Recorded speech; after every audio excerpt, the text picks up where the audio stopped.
आज हम projectile motion के दूसरे वीडियो को देखेंगे। पहले वीडियो में हमने प्रोजेक्टाइल मोशन क्या होता है वो सीखा और फिर इक्वेशन ऑफ ट्रैजेक्टरी डिराइव किया। आज हम देखेंगे अगर किसी पार्टिकल का डिस्प्लेसमेंट निकालना हो हमें ड्यूरिंग प्रोजेक्टाइल मोशन, अगर पार्टिकल को भेजा गया किसी ट्रैजेक्टरी पाथ पर तो उसका डिस्प्लेसमेंट कैसे फाइंड आउट करें। तो यहाँ पे हम देखेंगे डिस्प्लेसमेंट ऑफ अ पार्टिकल,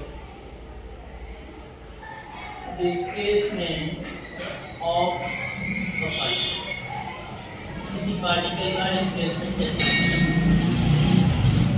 पहले हम मान लेंगे कोई एक ऑब्जेक्ट है जो उसको कुछ इस तरीके से प्रोजेक्ट किया गया है, देखा गया यहाँ पे दो एक्सिस बना लेंगे। यहाँ पे एक एक्सिस x और दूसरी एक्सिस y।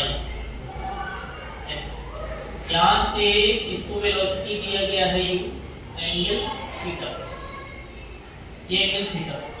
अब मान लेते हैं t टाइम बाद जो ऑब्जेक्ट है उसका पोजीशन कुछ यहाँ पे आ गया, मान लो ये p के जो कोऑर्डिनेट्स हैं वो x, y। ये जो लाइन हमने ड्रॉ किया है इसका नाम होता है पोजीशन वेक्टर। इन वेक्टर हमने बताया था पोजीशन वेक्टर क्या होता है। पोजीशन वेक्टर किसी की पोजीशन को फाइंड आउट करने के लिए यूज होता है और यह एक पोजीशन वेक्टर बना दिया हमने ऐसे। और x एक्सिस से इसका जो इक्वेशन है वो मान लेते हैं हम फाइंड। हमें फाइंड आउट करना है कि इस पार्टिकल का डिस्प्लेसमेंट कितना होगा। How we find the displacement of a particle.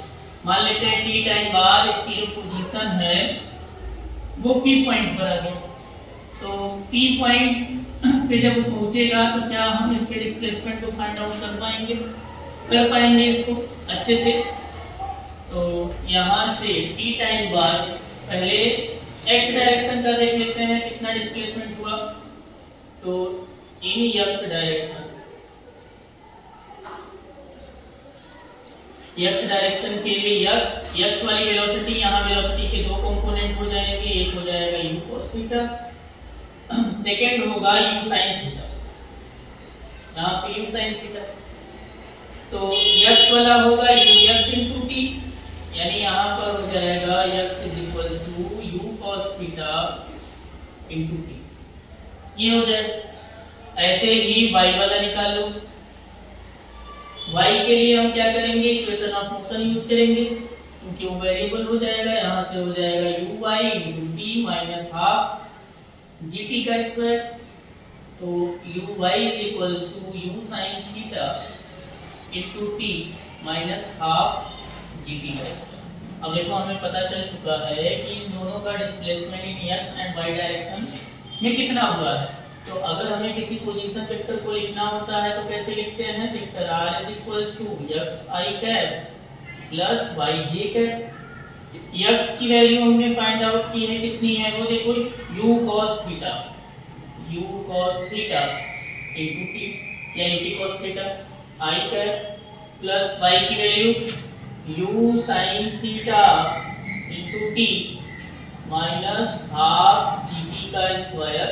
और ये हमारा ये हमारे उस डिस्प्लेसमेंट वेक्टर को दिखा रहा है, पोजीशन वेक्टर को दिखा रहा है उस पार्टिकल का जो पॉइंट p पर रखा गया है।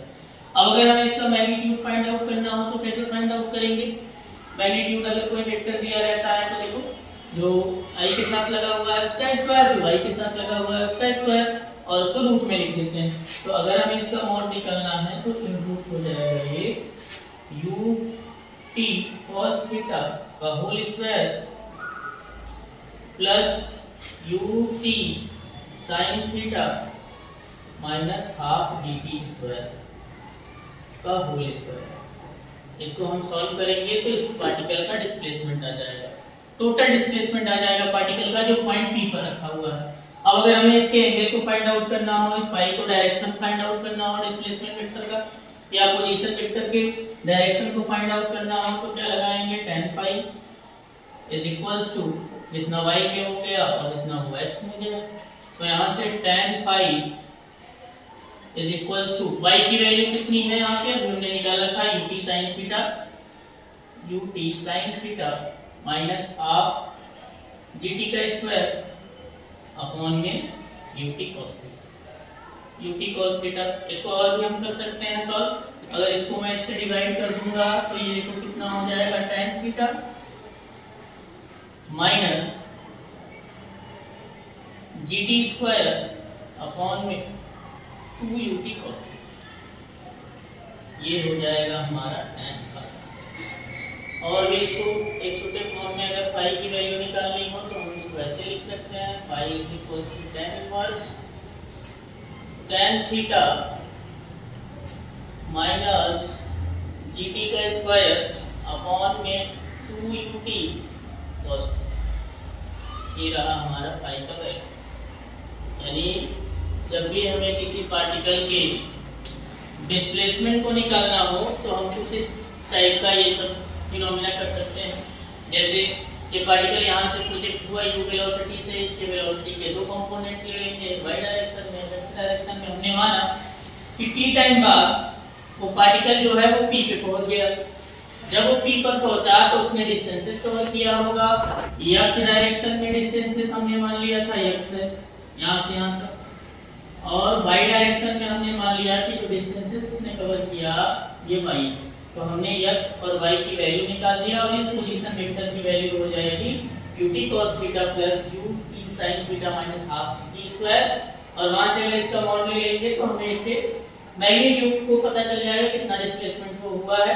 अगर हमें डायरेक्शन पूछे इस पोजीशन वेक्टर का डायरेक्शन कितना है तो हम लगा सकते हैं tan phi is equal to y upon में x और सारी वैल्यू रखकर ये कर सकते हैं। ये हमारा था डिस्प्लेसमेंट ऑफ अ पार्टिकल जब कोई पार्टिकल प्रोजेक्टाइल मोशन करेगा तो। Okay, thank you.